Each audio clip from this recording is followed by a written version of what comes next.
Hey everybody, I'm Yvonne Williams with Back to Earth Creations, and in this video I want to show y'all how to make your very own polymer clay false gauges or faux gauges or phages or whatever you want to call them. But let's go ahead and get started. To make this project, you're going to want to start with some hypoallergenic, if you need that, post style earrings. I like these ones because they have this little droppy downy loop, and I think that gives it a little bit more stability. And I really like to look for styles that have where it clicks and holds on, if that'll show. So you can see how it has that little groove right there in the metal, and I just feel like that gives me a much more stable earring. You can use any kind of polymer clay that you like, but I am using Primo Sculpey Accents in the color bronze. I really like the accent blends, the metallic ones, because I feel like they give a very nice, you'll see, like the pigments kind of shift around and give it a really nice effect. So I'm just going to use a tissue blade to slice. And for these earrings, I'm just going to use ½ an ounce. These are 2-ounce blocks to 1/4 of the block. Stow that back away. And then I'm going to try to cut it evenly down the middle so that I have 2 similarly sized blocks. Now you can see from this side it looks that way, and from the other side it looks very dark. I'm going to take each of these and smush and condition them. You could use a pasta machine if you like, but I wanted this tutorial to be accessible to, someone where if all you have are, a kitchen knife, the clay, and some earring posts. So I like to fold and roll to condition. So I roll it out evenly in my hands. The goal is to get it to stop doing these kind of like split parts, and then I fold it and I roll it, and I fold it and I roll it. And this is going to give us a really interesting marbling effect as well. Now also, just to work through all of the little bumpies and flakes, we really want to get this well conditioned. So I'm just smushing it into itself. The heat from my hands, as well as the friction from conditioning it, is making it much more malleable. And so whenever we roll it out, it sticks to itself a little better.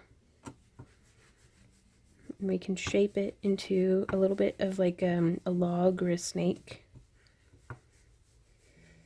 Or a slug, I don't know. And I'm going to set that one aside and start conditioning the other block.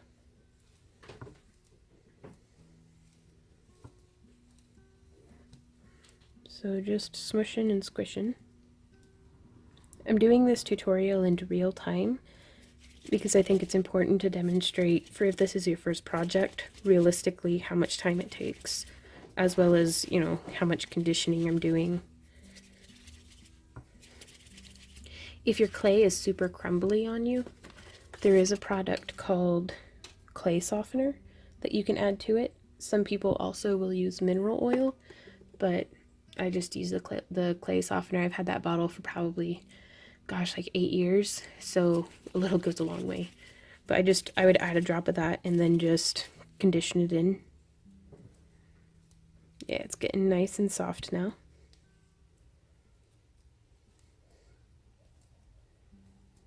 Just smushing.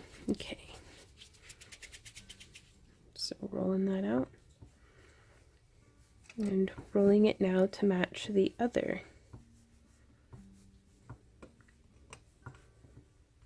clay piece.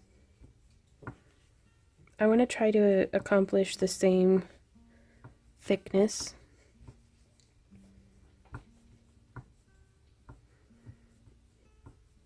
on each log. So the same thickness and the same length. Just kind of rolling and tapering it out.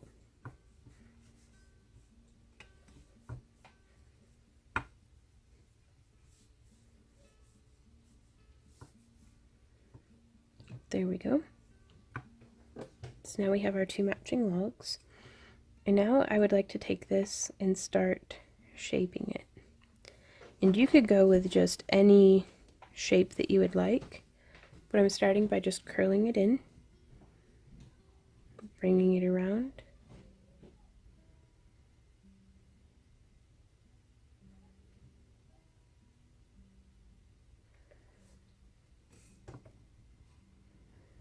And you can actually set it on your work surface to let it kind of stabilize.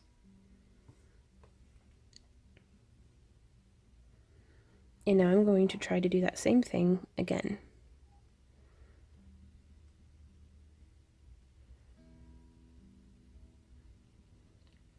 So just starting at the tip and then working our way in. And you could do this in a variety of different color schemes. You could swirl two colors together for a really cool marbling effect. And actually worked out for the best, but I do want these to be mirrored to each other.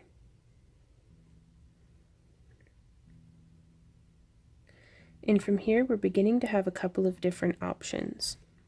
We could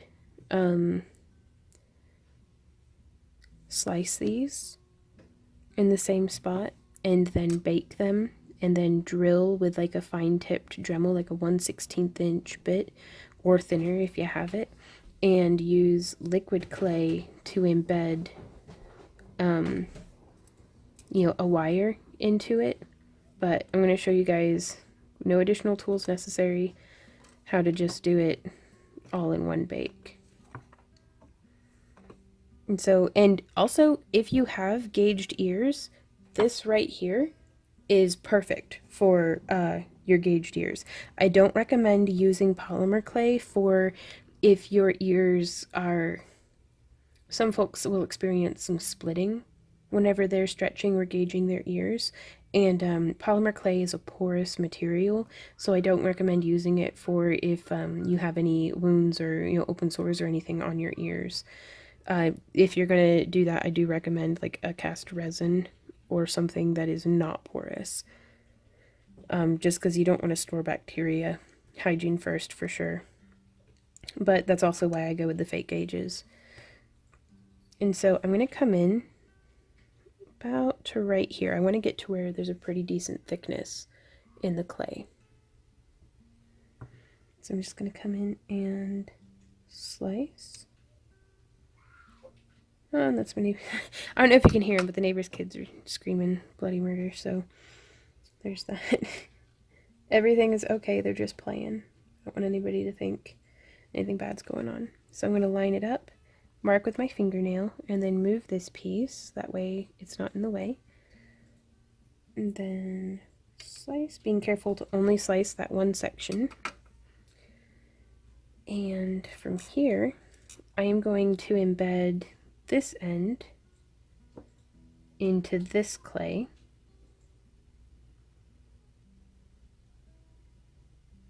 And you'll notice we're getting a little bit of distortion there. That's normal.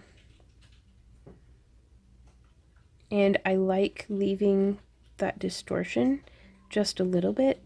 That way, whenever it's pressed into the ear, it kind of looks like it'll kind of press into the rest of the ear. And I'm just rolling it on my work surface to smooth out that bulge. And again, it's overlapping a little bit. And you can use a product called liquid clay. This was Liquid Sculpey.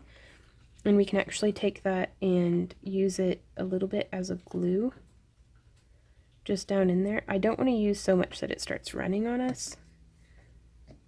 And I actually store this upside down, but you can see I put just a spot in there. Sorry if I go off camera. I'm going to actually zoom back out so I stop doing that so much. But whenever we bake, that'll bake nice and clear. Oops. And hopefully, where did my little tool go? Everything will be okay.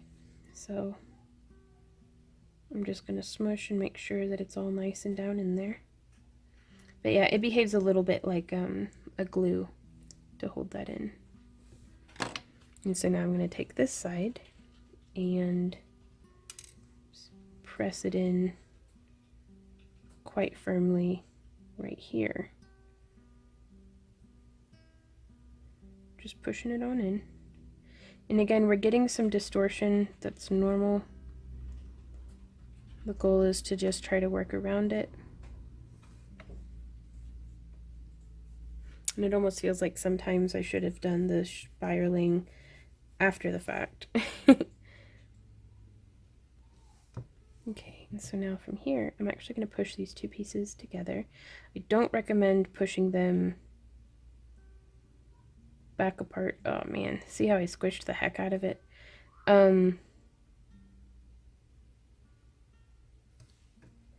Sorry about that, the phone crashed. So I'm coming in and tidying up how that hugged around the back piece and then around our main piece. And you can pet with your finger, or if you have it, you can use a soft bristled paintbrush with rubbing alcohol to remove any fingerprints.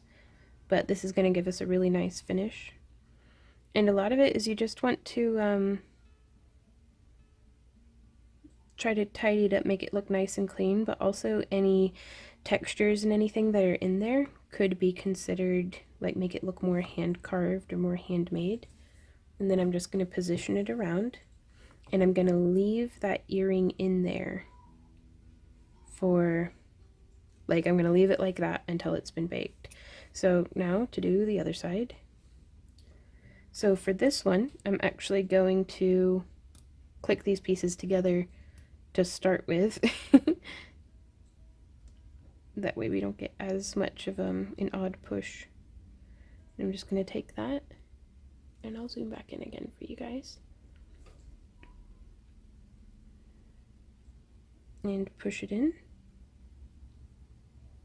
And kind of just closing that up around the head of the ear post. And there are some really cool looking versions of these for sale online that are like, you know, cast from plastic and stuff, but, and they're very affordable, but I don't quite trust the metal type in the ear hooks, like in the ear posts. And so I wanted to make an option for myself that I could trust the ear hooks. And also to give me a little bit more, you know, option for customization as well. So we're pushing that in. And again, I just want to get this in there into where it starts covering. I'm going to use my thumbnail, though you could use a modeling spoon, to just bring that polymer clay up and over to encase that metal.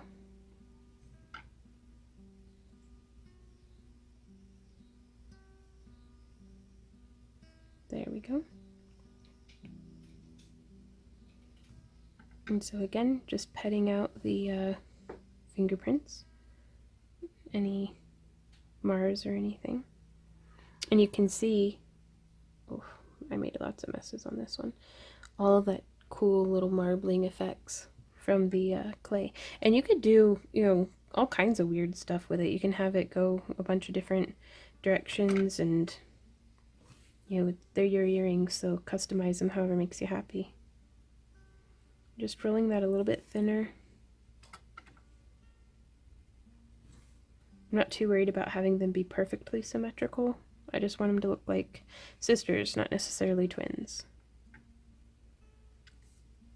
And so we're going to come around, tighten that down just a little bit.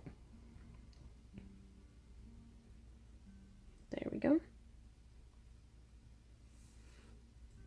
And so I am going to place these on a ceramic tile and follow the manufacturer's instructions for baking. These are Sculpey, so they'll get baked at 275 degrees Fahrenheit. And I'm going to bake them for about 45 minutes. I know it says to only do it like 15 minutes per quarter inch, but I bake the heck out of these. I feel like it makes it a lot more durable. if you're doing a very light color, I would recommend using using a timer and checking in every like 10 minutes or so. But pretty excited about this, just to make sure that it doesn't burn. Check down on it. So I'm going to do that, and then I'll meet you guys right back here for the next step. Hey y'all, thanks so much for hanging out with me for this video. If you have any questions, comments, or ideas, please leave them down below. You can see here, they can be worn this way, like that, kind of from the side, which I think has a pretty nice look to it, or they can be worn, I think I prefer, with the point coming forward, kind of like that. So just whichever you prefer. I feel like this way there's a little less swing going on, but let me know if you're interested in me doing a tutorial showing how to make your own tentacle phage earrings, because those are a ton of fun. But there are links down in the video description to the materials used, as well as my social media. So if you follow along with any of my tutorials and want to like tag me, that way I can see what you've been up to. Or if you just want to tag me so I can see what you're up to anyways. I'm on Instagram, Facebook, DeviantArt, and then also we have Patreon.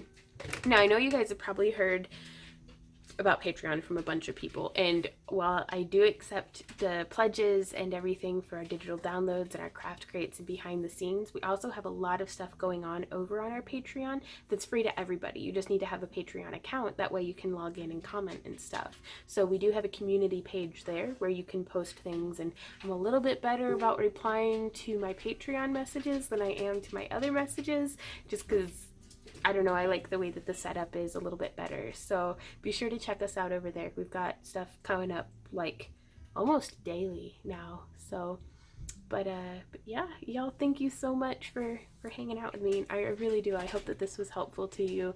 I think it's an awesome way to be able to wear gauge style earrings without having to actually do all of the work, because I'm a big old phony. But oh, also I sprayed them with PIM to seal them. You could also use any kind of paint on sealer, like the Sculpey gloss finishes. They have them in a couple of different, but I really like just the PIM. It's done easy. So okay, until next time y'all, happy crafting. Bye.